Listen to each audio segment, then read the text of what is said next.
Stand and Deliver is only 2 weeks away, but it's time to find out if this episode of Nxt 2.0 did this episode stand and deliver. Welcome back, guys, to Fog Wrestling for your review. The 22nd, Tuesday, March 2022. Lots of twos in there. We're on the road to Stand and Deliver. It's WrestleMania season. This is when wrestling is supposed to be at its best. Was wrestling at its best tonight? Let's see. We kick off with Solo Sikoa versus Roderick Strong. I have never been a fan of Roderick Strong. I think he's just purely there because he's a ring general. He's a boring bastard that can have matches, right? That's essentially what Roderick Strong is. And he loses to Solo Sikoa. Sikoa there hits a big splash off the top rope. You can tell this guy definitely looks Samoan. I don't know if he's from the same tribe or family as the Usos and Reigns or whatever, but I mean, if he is, then why not maybe add someone else to the bloodline? Why not make the freeway, faction? Why not make it bigger? Why not transform it into a whole stable, like a big Samoan stable? Because this Solo Sikoa guy actually has a decent look to him, and he's pretty good in the ring. So, it is what it is. He picks up a win over Roderick Strong. A decent way to start the show, I guess. Who cares? Then we have Indy Hartwell and Persia Pirotta arguing backstage over whose man is the hottest and, whose man's better in the ring and all this. Persia Pirotta says her man can get the job done in the ring and outside the ring. Just these two over the past couple of weeks have been sexualizing themselves and their relationships with their partners, and this is good stuff that you just don't get on Raw. I mean, you don't get anything like this on Raw. They did experiment with Tamina and Akira Tozawa, but it's really goofy shit that is for 5-year-olds. It's not, at least on NXT, you feel like this is more adult themed. Even you've got Wade Barrett on commentary, and he's talking about, Indy Hartwell's been causing Dexter problems, but at least she must be good in the bedroom and all that stuff. And I mean, this isn't stuff that you get in WWE. We haven't got this since the King, to be honest, was on commentary back with JR, in the Raw days. But I mean, this is what makes wrestling should be aimed for adults, and if kids are allowed to watch it, then so be it. But I mean, you watch Raw and it is literally kindergarten shit. But Indy Hartwell and Persia Pirotta, they've been in a feud, and I guess they're continuing to be in a feud. Up next, they both accompany Dexter to ringside. He takes on Tony D'Angelo. Tony D'Angelo tries to go for his crowbar. Indy Hartwell grabs the crowbar away from Tony D'Angelo. Persia Pirotta snatches it off Indy Hartwell. Tony D'Angelo tries to take it for Pirotta. They have a tug of war. Pirotta lets go. D'Angelo pulls the crowbar. It ends up hitting Dexter Lumis. Then he hits him with a fisherman suplex, and he picks up the win and defeats Dexter Lumis, essentially via aid of Persia Pirotta. Backstage, these two are going at it really verbally. Indy Hartwell accuses her of doing that on purpose to cost her man the match, and Pirotta says that, stop making excuses for your man. My man could beat anybody on the roster. My man's this, my man's great, my man, like I said, gets the job done inside the ring and outside the ring. Persia Pirotta says, you do realise you're dating Duke Hudson and not John Cena, so even John Cena's getting a mention on NXT. But yeah, Pirotta says that Duke can beat anybody. Lumis starts painting a picture, and it takes him 10 seconds, and he's drew this big massive picture of Gunther, and then he shows it to Pirotta, and Pirotta's oh yeah, Duke can beat him, no problem. And then Duke reluctantly accepts a match with Gunther later tonight. Then we had also after the Tony D'Angelo Lumis match, Tony D'Angelo was calling out Ciampa. Ciampa came out from behind, hit his finisher, facebuster finisher, and says that Ciampa will decide when his last day on NXT is up or whatever. So I think D'Angelo was kind of pushing for Ciampa to retire, but Ciampa says that he'll retire on his own and that he'll see him at Stand and Deliver. Up next with Fallon Henley versus Elektra Lopez. Elektra Lopez wins. Not really a lot to say. Short match. Both women pretty hot. It is what it is. You know, Elektra Lopez wins with like a pump handle slam into a powerbomb. Don't know what she calls it, but it's a decent looking finish. Then we had Joey Gacy on, I don't know if it was a Zoom call or a video or whatever, but he was trying to get Draco Anthony to like join his cult. Some guy came in and told Draco that he's got his back, brother, if he needs him. You know, I like Joey Gacy. Unfortunately, we didn't get to see any of him apart from this. You just basically seen him on video for like 20 seconds trying to get Draco to join his cult. But I mean, it is what it is. Hopefully we get more of Joey Gacy next week. Then you had Solo Sikoa saying he will be the new North American champion. Then we go to Chase University. We've got Bodie Hayward. He is reading his essay, and he's talking about how he showed courage to turn up with a black eye after getting beat up. Someone in the audience like puts a hand up to get to ask a question, and Bodie Hayward goes, "Really, you going to interrupt me when I'm doing my fucking essay?" And he starts swearing at the guy, berating the guy, and Andrew Chase is like, "Wow, Bodie, what made you come over like this?" You know, like he's wondering why Bodie's acting like this, using this kind of language. "Who taught you to do this?" And then Bodie Hayward says, "Well, actually, sir, you did." And then like Chase seems a bit, you know, like kind of, you know, confused. And then he says, "You know what? That's the nicest thing anyone's ever said." And then Chase starts swearing at the guy that had his hand up, and he's like, "You shut the fuck up and you let Bodie finish." And it was funny. So yeah, I don't know why we can get good shit on NXT, but we can't get nothing on Raw or SmackDown. Makes no sense to me. Then we had A-Kid versus Grayson Waller qualifier for the North American ladder match. Grayson Waller wins. After the match, the North American champion, forgive me, I don't know his name, tells A-Kid that he's going to give him a chance. The three losers in the qualifying matches tonight will compete next week in a title threat match. Winner gets added to the match. He says, "You might be a kid, but you'll never be a champion." And then the other guy says, "And tonight I'm going to, you know, do a mother." And then A-Kid attacks him and leaves the ring. So, yeah, I mean, it is what it is. Up next, we had the Creed Brothers versus GYV. I have no idea who GYV are. The Creed Brothers win, and the Creed Brothers are probably my least favourite thing on NXT 2.0. There's just nothing about them. They're just two guys that wrestle, pretty much have zero character, not a lot of personality.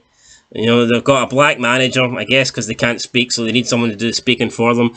But yeah, no, I'm not a big fan of the Creed Brothers, and yeah, I mean, probably are my least favourite thing on NXT 2.0. But they picked up the win tonight, and then it cut to like a backstage video feed where there was someone like trashing their locker room and says, "Since you can't find us, we'll find you." So the Creed Brothers were attacked last week. We don't know who their attackers are, but I guess maybe we'll find out at Stand and Deliver.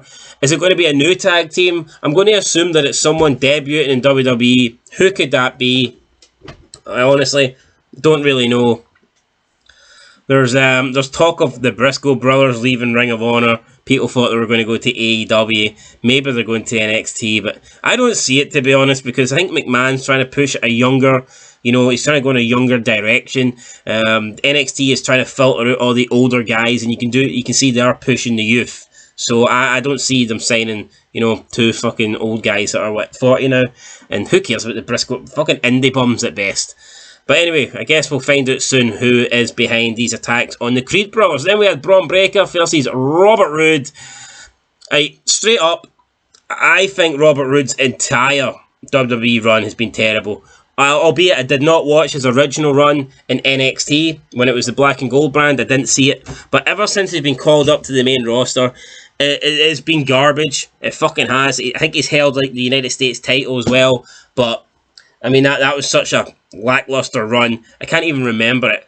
There's been nothing good about Robert Roode's WWE run. Now, people will overrate the guy because of his entrance theme. And his entrance theme, in my opinion, sucks.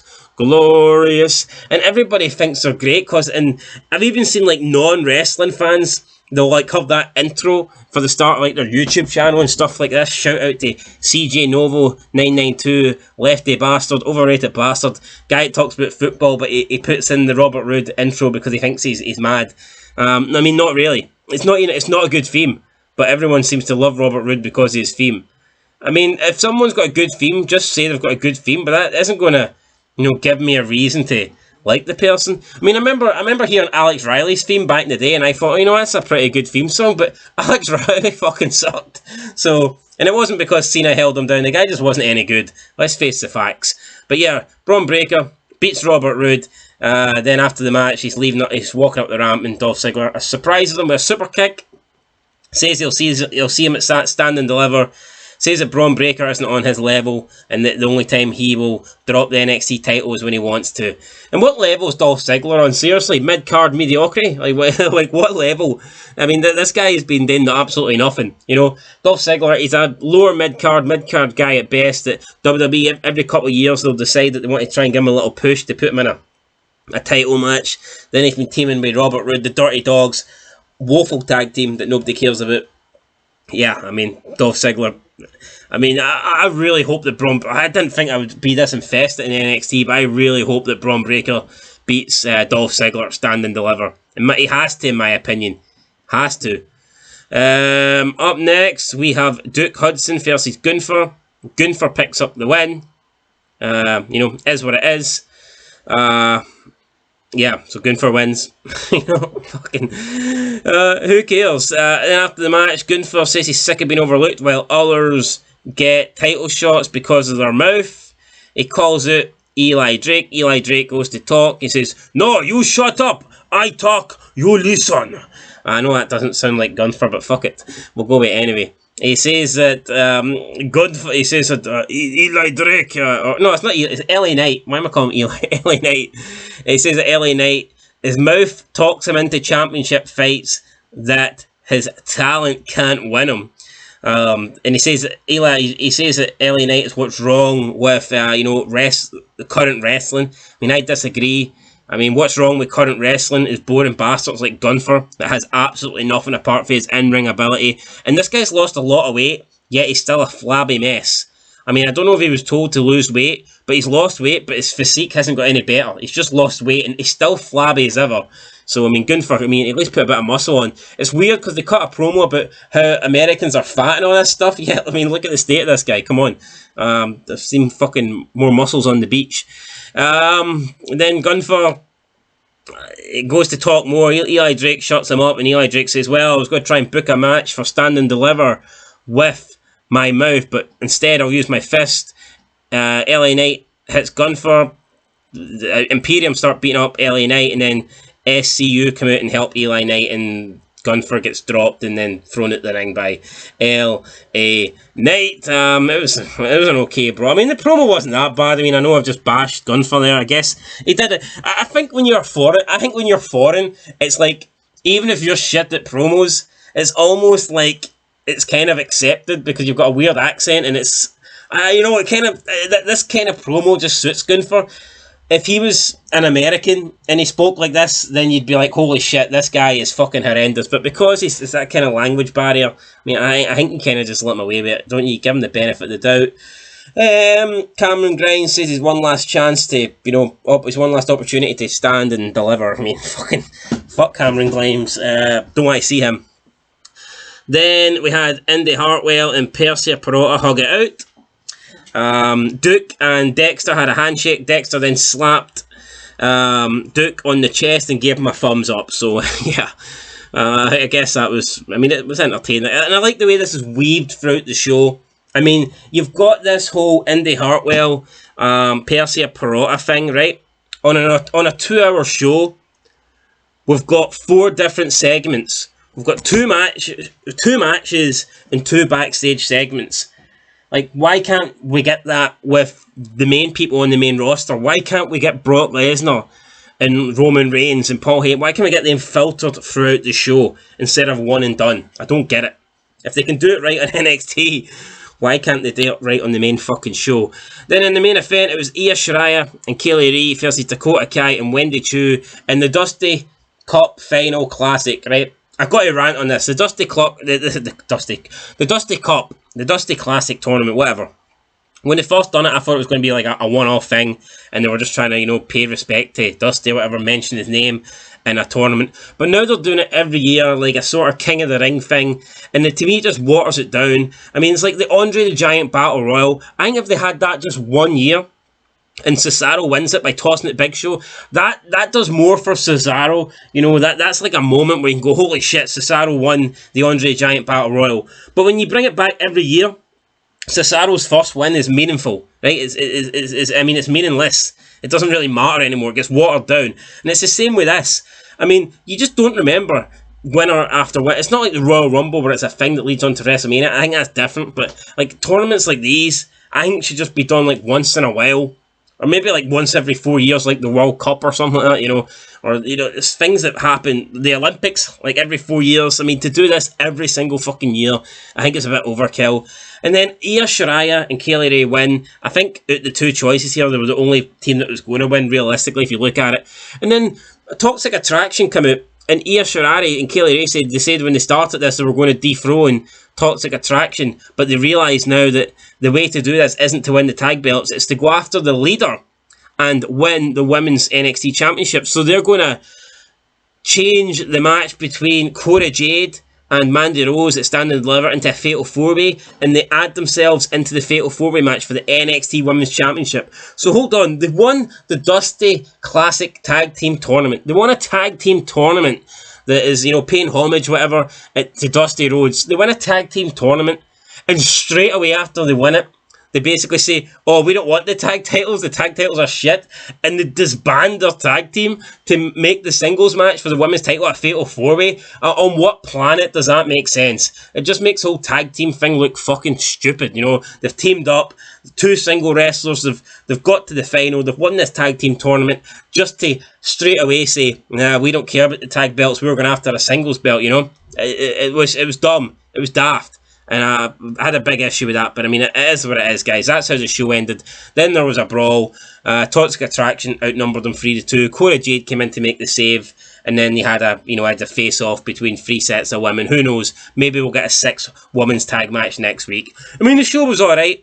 I mean, it was enjoyable, but again, I did think the ending was fucking retarded, that they win the Dusty Tag Team Tournament just to go after the women's singles title. That was stupid. I don't like the Creed brothers, and there's a couple of other people that have just no interest really on the show, but overall, I mean, it was entertaining.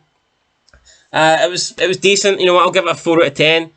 I mean, yeah, I really liked the Bodie Hayward segment. The matches, I guess, were okay. I mean, it is what it is. 4 out of 10, guys. That's what NXT's getting this week. Let me know what you think down below. Miles better than Raw. Absolute miles better than Raw. And it is sad because you at least Raw. I mean, Raw has people like Edge and AJ Styles and The Miz and Seth Rollins and Rey Mysterio. And Raw should be way better than NXT just based on those guys alone, yet it's not. You know, it's sad. It's fucking shit. But that's it, guys. Till next time, let us know what you think down below. Catch you later. Peace.